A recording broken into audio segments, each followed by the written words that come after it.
For ASU softball now, that's 5 consecutive games in the loss column for Megan Bartlett's side, and you could say a vacation is necessary to forget about these struggles.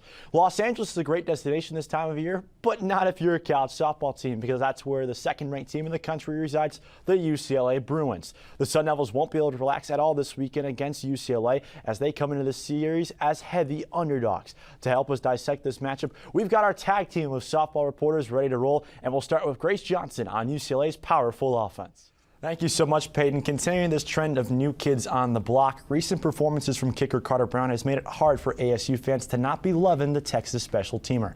Our Ben Paris has more on what the freshman has been able to accomplish in his short time in Tempe. We can all agree upon that right now. Let's roll the highlights here as the Sun Devils took on the Washington Huskies up in Seattle. As Arizona State looked to bounce back after back-to-back losses to the LA schools. Sun Devils actually led 12-0 at one point, but this is where the wheels began to fall off. A turnover by Austin Nunez led to a quick score at the other end.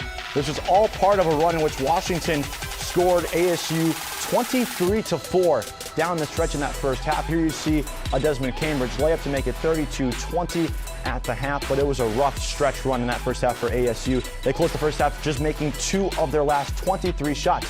But Bobby Hurley's side found a way to stay in the game. There you see a Frankie Collins 3 to cut down the deficit, so 1 with 7.5 to play. Down 2 with just under 5 to play. We got the Pacific Northwest edition of La View with Des Cambridge laying it up and in. Now, we'll fast forward 7 seconds left of the game. Devils down by 3. Austin Nunez on a give and go, drives to the corner looking for a 3 and draws a foul. He would get 3 free throws and a chance to potentially tie the game and send it to overtime. He made the first 2. This one would tie the game, and the freshman, as he's done all season long, matches that Pacific Northwest weather with a cold-blooded attempt, tying the game, sending it into overtime. But that final 5 minutes of basketball was not the way Bobby Hurley wanted. There you see a kick out to the corner. Keon Brooks wide open 3. You bet. It expanded the Washington lead to 5 at the time. But Arizona State somehow found a way to stay alive.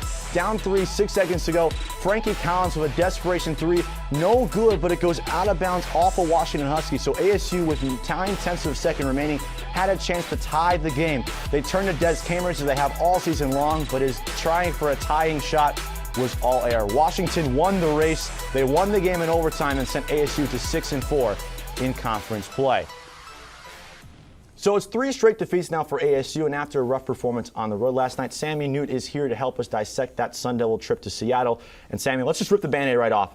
How does a team like ASU start the game on a 12-0 run, but somehow go down 12 points at the half? Well, it's pretty simple. In Washington, Arizona State football will not be going bowling after falling to Washington State last weekend 28-18.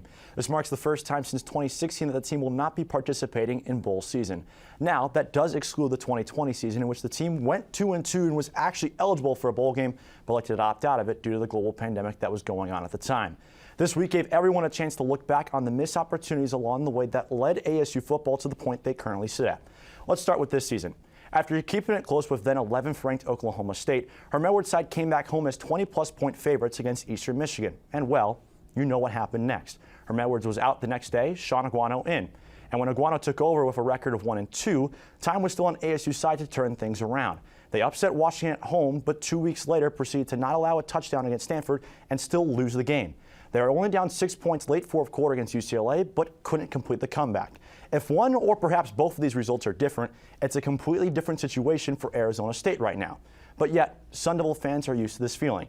Look at last year, for example. A team that many had thought had a legitimate shot at a Rose Bowl berth saw that opportunity quickly vanquished after blowing a 14-point halftime lead on the road to Utah.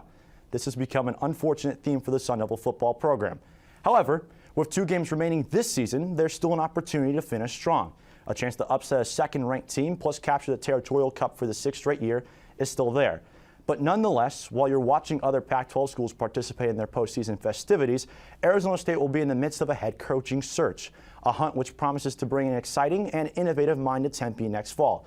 But if we've all learned one thing about Arizona State football program in recent memory, it's this: their bark has always been bigger than their bite. And in today's college football, the bite has to be bigger. And that's the way it is.